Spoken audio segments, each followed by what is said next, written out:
Thank you for joining us today. My name is Marian White, and with me is my co-host, Ken Bialo. Good evening, Marian. Hi. And who do we have? Our special guest star. Favorite guest. Special guest star. Mike Weiner. And what we have in common is we've all been trustees on the Larchmont Village Board. You were actually mayor for 4 years. I was trustee 4. You were trustee for 5 years. And you have run the volunteer fire department in the village of Larchmont.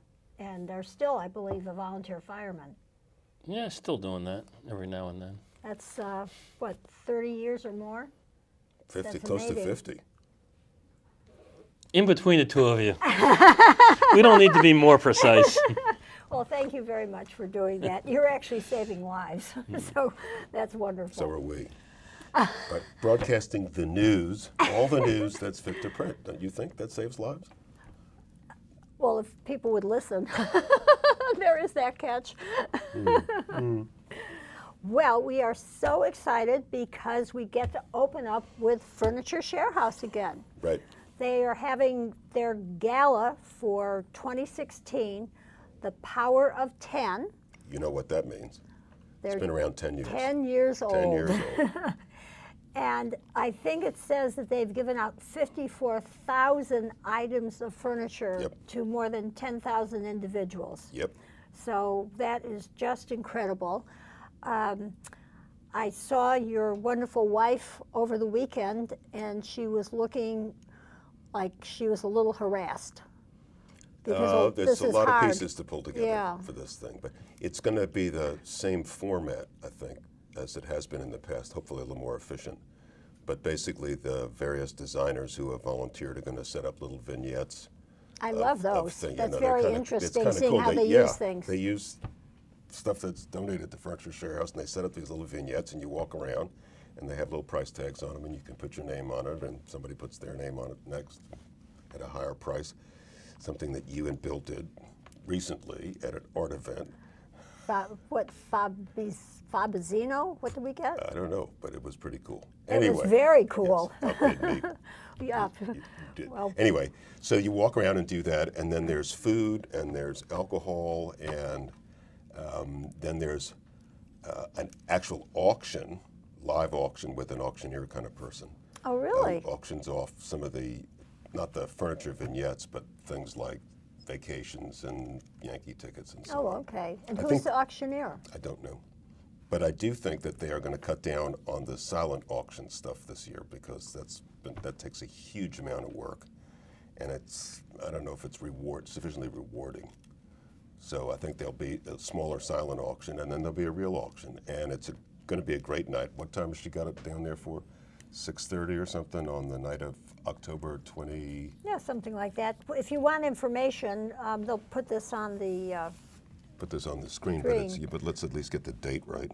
October 28th. right, Friday. Right. Ticket information, sponsorship packages, contact Rose Caparotuno at events at the event department ny.com or call. If I give you the phone number, you're not going to remember it anyway. So, October 28th, it's refreshments. Refreshments, yes. Elaborate yes, refreshments. adult They're gonna refreshments be very and nice. food. And the furniture is great, and it's a great event, and last year we had, 2 years ago we had 380 people or something like that. Oh, it was just wonderful. Yeah, it's great. So hopefully everybody out there in TV land will write this down immediately. October 28th, Furniture Share House. Go to the website, get your tickets, And we'll it'll be see you fun. there. Yeah, Yeah, it'll be really great. it will be fun.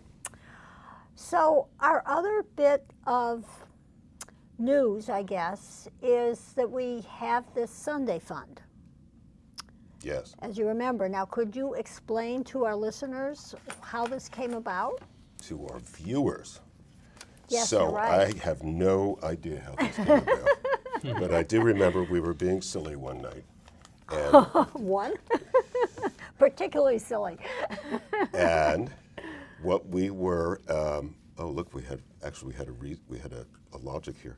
What we came up with was the idea that we would contribute $1 for everyone who told us that we had convinced them to register to vote, because we think voting is very important. No matter what side of the coin you're on, it doesn't matter. You need Well, to get this out and election participate. particularly is, people are very passionate about. Yeah, well, I'm thinking down ballot for this election Okay. because on the presidential, I don't know that there's going to be anything in New York that's actually going to make a difference, whichever way the state Right. goes. If it went for Trump, which is inconceivable to me. Right. Anyway, so we called this the Sunday Fund. This was named after Dina's dog, Sunday, who is just a great-looking pup, and she's not all that friendly, but she's okay. She likes it. She likes you. Well, very careful, very careful. And so we decided that if people would tell us that we had convinced them to vote because of the importance of participating in the process, that we would put in $1 for every person who said to one of us that they had been convinced to vote, to register by us. And I'm looking at, I just want you all to see this, I'm looking at $5 here on the table, and From all the one more talent out from there. Marian, that's $6, and this is three from the more. staff, and $9. So we have collectively convinced 9 people, according to the charter under which we operate. We have collectively convinced 9 people to vote in this election who would not have otherwise voted. And this is the ceremony. I am putting the $9 into the Sunday Fund, which also has a bunch of money in here. And the fund will be used. The fund will be used. We don't know what for. One suggestion. We have some suggestions. One though. suggestion from our staff is that it be called the CVS Fund, that is the Canine Voting School. We send Sunday to school to learn how to vote, which in New York is not very complicated. You don't have to go into a booth. You don't have to do anything secretly, right? No, you got to fill in those little circles. Yes, exactly right. And if They got Dina, nails, they can do it. that's right. Dina, don't clip her nails and let her go in and fill in the circles, and she can vote. We're making fun of people who are not paying attention to this election, but this is an important election, as everyone is, and we think people need to get out there and vote. And this is about the seriousness of the responsibility that you have to get out and vote. You want to pass where they can, where and when they Yes, I do want to do that because one of our ingenious staff has said, registration, last day to register is, Probably yes, gone. yeah, no. Mail registration, in-person registration, change of address, that's for the primary. And let's see. Next page. Next page is general election. On the back. Sorry. Well, the back, I mean, really. For state and local general election, okay, of November 8th is the election, and the deadline, the application must be postmarked, application to register must be postmarked no later than October 14th and received by the Board of Elections no later than October 19th to get a registration to be eligible to vote. You can do it in person, and your application, that's mail, 14th or 9th, and must be received by the 19th. You can do it by the 14th. So, we are expecting people, all of these people who are the subject of this $9 of contribution to the Sunday Fund, to get out there and register to vote so that you can be part of the process. And we have lured you into this by promising to buy wonderful treats for Sunday. But I would just like to say this, the person who was the spark in this whole thing was our own John Baldwin, because he feels very passionately that people do need to get out and vote. He is right. So thank you, John. It's a great idea, and Sunday is gonna love the, you go to Petco or something, right, and you get a bag of doggy treats. This could probably buy a bag of doggy treats right now. Probably. But we're anticipating more people are going to stop us on the street and say, "Here's $1 to put into this. I'm telling you, I'm going to vote, so I've registered, and then we'll put another $1 into the Sunday Fund for each one Okay. of them." All right. Okay, so there is something sort of pressing in the village of Larchmont that people are getting worked up about, and that is the moratorium on building houses. And there's more to it than that, if you would care to elaborate. Me? Yes. Oh, there's a group that is in favor of some sort of historic preservation action. They because the house at, what's it, 40 Ocean, you know the address better than I do. 40 Ocean is the house that has been the precipitator of this whole issue.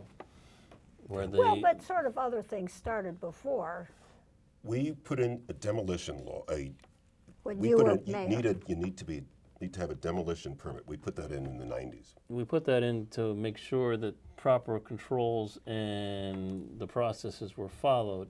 And to allow the fire department to, if there's going to be torn down, to allow the fire department to practice putting out fires in whatever building was being torn down. That was the genesis of the thing, was you can serve two different ideas at the same time. That So was the- very creative. It is creative, and it was. And it was actually, I thought it was actually it was very very- sensible. And it didn't really impede people if you were properly planning ahead of time and all that. But I think so 40 Ocean, which was the precipitator of this one, is a big old house in the center of a large parcel of property where the new owner has made a request to take the house down and replace it with, I believe, four new houses. Yes. All on as of right, according to the current zoning process. Well, at least the plot size was as of right. Houses have to be located in certain ways and so on and so on. They were planning to do all that on as of right, so no variances would have been needed. However, what it raised was you're losing, the argument is you're losing a piece of property and a house that has historical significance in the village. It is I don't know if you'd call it a flagship, but it's a significant house in the village, and it harkens back to the time when Larchmont was a very upscale Right. Summer residence Summer for Broadway community. people, yeah, and others. So the board put in a moratorium to Study the problem. study the problem, figure out how to do it, and while the moratorium is in effect, there can be no more teardowns. But it was more than just because this building is historic. I thought it was also the fact that if all the houses that would be able to add, become 2 or 3 or 4 lots, then the whole character of the village would change. Well, because of I think the essence of the argument is because of the particular location of this, and it's kind of in a showplace location, right? That's Oh, what absolutely. if you turn that into 4 of the cookie cutters that are around, or even if you didn't, even if you made it better than the cookie cutters, you can have small plots. It takes away from the grandeur of the area. grandeur Right. and the sense, and that is a particularly beautiful street, Yes. Ocean Avenue. It takes away from the sense of history and, I don't know, architectural history, real life history. But just what Larchmont is. It has, that would have, in particular, I think the argument is, a significant effect on the visual impact in the village, and it changes the feel. If you did that on every piece of property on which you could build in the village, there's some 70 or 80 more houses that would go up, and it would be even more like Queens than it has been made Right. to be in the last 30 years. So that's, I think, what the discussion is about. And the Preserve Larchmont, we have a Preserve Larchmont sign in front of our house. Yes. The Preserve Larchmont people, the view is, hey, all we're saying is that with respect to demolition permits, which have to be granted under current law, if somebody was going to take down a place, if somebody's going to take down more than 50% of a place that's of historic significance, that there be one more step, which would be a historical preservation kind of review. Okay. And well, does it sound subjective? Yeah, it does sort of sound subjective. But the flip side of that is people say, well, this isn't fair. When the owner bought this, the new owner bought the house, there was no historic preservation district or historic preservation law. There's historic preservation laws all over the place. You can, at some point, somebody passed those things. There's one huge one in New York City. There's on the federal level. There's on the county level. It's all over the place. It's not news that this could happen to you if you bought a piece of property that had historical significance. It's just not news. There are systems for historical preservation all over the place. Right. So no whining. You bought it, you took a chance. Can you beat it? That's really what this is about. And according to the Preserve Larchmont people, let's see, the village has yet again refused to do anything meaningful. I'm reading from an email regarding historical protection. After pushing it ahead a week in the schedule so that it's in August. It was clear right when everybody's away. Yeah. The village gave very little weight to our petition and did not give us much credit for getting over 100 signatures in less than 6 hours. Our elected officials, whose job is to serve, cap S-E-R-V-E, Yeah. the members of this community are imposing their own views against a strong statement made by a significant portion of the members of the community. They've attempted to railroad this process. This person was angry. They attempted to railroad this process and suggested last night's meeting that they want to look into landmark protection. But we're not talking about landmark protection. This is much simpler. Right. Landmark protection can be, and under state law and county law and federal law, is much more rigid. You can't change the color of the paint on the building without getting a permit. That's not what is being talked about. All this proposal is you go through another layer of review. It's not to say that a permit will be granted for demolition or that it won't.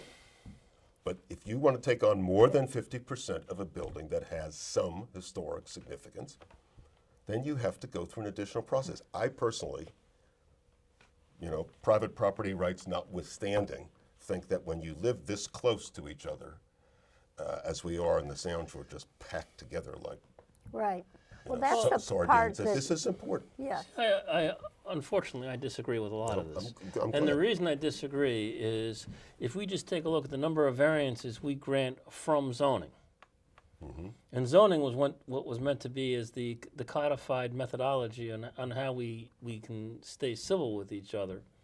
If we use that as the belief of zoning, we have a person here who's bought a piece of property, decided how to do it within all the current rules and regulations, and now we're trying to change the game. Absolutely. And I think even for the 65 or 70 properties that have not been fully developed according to what our zoning says, the bulk of the village, in fact, I can tell you, I've seen this village grow up quite a bit and have it very much subdivided from when I was a child. And people have all done that as developmental changes, and it's still happening. And that's, I think that's one of the roles of the area. As we found when we were on the board together and did look to revise our zoning code, there is only so much you can do because you can't retroactively do parcel or piecewise zoning. Absolutely. So I think the key is how do we balance the rights of the individual Right. against the rights of the community. And I think, one of the things I was looking at is if we wanted to do this, I think the community would have an equal uproar. But if we take a look at what other communities have done for these kinds of things, they have like a 2% transfer tax on a piece of property where that money's earmarked to buy up parcels for public use. That's legal to do. This is not public use. I realize it's not public use, but we could do something like that and then buy up these, the people do that. But realize if you had a 2% transfer tax, the resident, people who buy your property don't add 2% on top of it as tax. They take it out of the total sale price. Well, I think my personal view is you've over-argued the point. This is not about taking property for the community. It's about regulation. Zoning didn't exist until, the 1920s or the 1930s. New York State was the first state that passed law that allowed for the idea of zoning because in those days the thought was you are taking personal property rights. If I own this piece of property, you can't tell me what I can do with it. Well, we've all grown accustomed to the idea that, you can't go within 10 feet of the property line, you can't build up more than 3 stories without a variance, you can't do this, you can't do that, you can do this, you can do that. It's a compromise. By definition, it's a compromise from free and open ownership and doing whatever you want with your property, like as they have in Texas. They deal with this in Texas by using covenants, right? They develop an area. Every house that's built in there is subject to a particular covenant of what it can and what it can't do. The control is much more rigid than it is here. That there aren't variances, and there isn't a code that architects can try and dodge around. This is it. You buy the house with these covenants in the deed. That's the way you take the house. And the deed was put together by the It's person put together by the developer. by the developer who subdivided that piece of Absolutely. parcel. So if you were on a piece of Absolutely. parcel that wasn't subdeveloped intentionally, you might not have no covenants and can do anything you want on that piece of property. Well, that's next. These places are gated, and then that's outside. Exactly. And they have, in Houston, for example, if you go down the bayou, right, there's this park, and then this rancho, and this ranchero, and this thing. All of these things are developed with the covenants. We don't have that. We're more flexible than that. We have a zoning law, and we have exceptions to zoning law. You can go to the Board of Zoning, the Zoning Board of Appeals, and get variances, which maybe most people do. This is, in my mind, this is a small step, and it's not a slippery slope step because there's no actual regulation in here. All it says is, if you want to demolish more than 50% of a house that is deemed to be of historic value, that you have to take another step and get another approval. Does it slow the process down? Yeah, that's the whole point. It does slow the process down, but it doesn't stop the process, and it doesn't impose any other zoning regulations. It doesn't say, if you're going to do that, then your house has to be 7,000 square feet and you have to be on a 50,000 square foot plot. It doesn't do any of that regulating. All it says is another step, basically for community input. And I don't think that that's really, right now, in the way the zoning code is built, I don't think that's much of a step out, if at all, from what we have as the compromise between use of personal property and living cheek by jowl in the Sound Shore. Well, some of that I might agree with. I think the other thing we haven't taken a look at is for the particular property we're talking about, it happened to have been on the market for over a year. Many people looked at it. No one wanted to pay the cost it would take to maintain and keep that house in proper upkeep at that speed. If we look at the size of that house requires staff.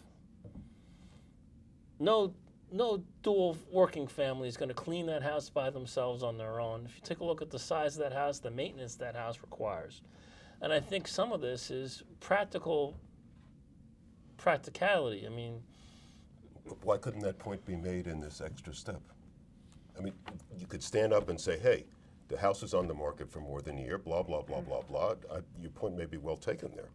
So that's why we think you should give us the permit, and that's why we think that even if it is historically important, we should be allowed to go ahead. I don't see anything wrong with making that point. Really. But I don't think this step that is being talked about is that big a deal in comparison to the sort of overarching world of regulation in which we live. But who's going to decide what is a historically significant house? Me. I think that's half our problem. I mean, it's not like we're hiring. Okay. No, we'll have to hire consultants. I mean, that's what I would do, is get somebody who gets a regular retainer who's on call who's a historian, an architectural historian, and knows something about this area, to be on call and to give a view. And is it going to be subjective to some extent? Everything is subjective to some extent. Okay, but at least there's a chance for input and a chance to make the arguments. Well, because you said you'd also want community input. I would think you would want it, Yeah. but I would think that it would be disposed of in some way that has a level of fairness to it Right. that can't really be impeached in the courts. You don't want to have something that's, we bribe all 5 trustees, they vote for me, and then it's okay, and then somebody takes that on appeal to the court, and the court says, you can't bribe people. It would be news to Hillary, but it wouldn't be news to the rest of us. And Albany. And Albany. So anyway, that's why, to me, it's. But I understand your point. I do understand your point, and I think there are good arguments against it. I just, at this point, it's we're so overregulated. I think that's one of my things, and I think the other one is this particular issue has gotten a very high degree of emotion. Yes. I love watching the Preserve Larchmont signs right next to the commode, the building commode, where they're redoing their house, and it's like, guys, we said that had to be hidden, right? Didn't we? Oh yeah. We ruled on that, right? But nobody and pays any attention. I think the key is people buy a house with the expectation to change it. Right. Whether I believe that that's what I would do, modify. whether that's what I would do or not, I don't believe it's my place to tell someone else what they should or should not do with their house within the bounds of, and this is just my viewpoint, of a codified set of regulations, which is our zoning code. I mean, as much as we have the Board of Architectural Review, which I always find overly subjective. Ridiculously subjective. And But at the end of the day, the end product isn't so terrible. I'm just, it adds that one in particular adds a lot of time for people who are trying to do additions to their houses. Absolutely. Right. And I am deathly afraid that, we're adding yet again another step that's going to look a lot more to me like the Board of Architectural Review and less like a codified system like zoning. Do you have your setbacks? Do you have your height? Do you have this? The building inspector measures it. You got it. You're good. You don't got it. You need a variance. Well, I wish that we have to stop in a second, but I wish there was some way to maybe have a density overlay so that, maybe 20 people can go and build on their lots, but then that's it, because we've reached some kind of It's density. going to be, you have the same problem. Oh, I want to just quote one Yes. line from this particular email. Given the current makeup of the Board of Trustees, it is laughable that they would give serious consideration to a historic district. And then the parenthesis says, we have spent hours upon hours this summer fighting with members of the Board of Trustees over basic proposals such as size restrictions, subdivision, because they didn't want to impinge on personal property rights. This ignores the fact that the basic restrictions we're talking about exist all over the place. And I think that's the point. It's really, it's a balance, and there are fair arguments on both sides. And I think that, like everything else, I love having a good debate, and I think we need more debate in the village on these issues. Not at the end of August. That would Yes, really be good. Yes, and not privately. I mean, this And not Yeah. privately. you It know, needs to should be public. It Yeah. needs to Right. be loud, and it needs to be transparent. Well, thank you very much, gentlemen, and I guess we'll continue this next month and get to bike lanes, another hot topic in the village. Please do not forget to tell us that you have been prompted to register to vote by everything that we have said or not said. And thank you, Make us spend money. Sunday Voter Fund. and thank you very much to the real talent that's on the other side of the cameras. Good night.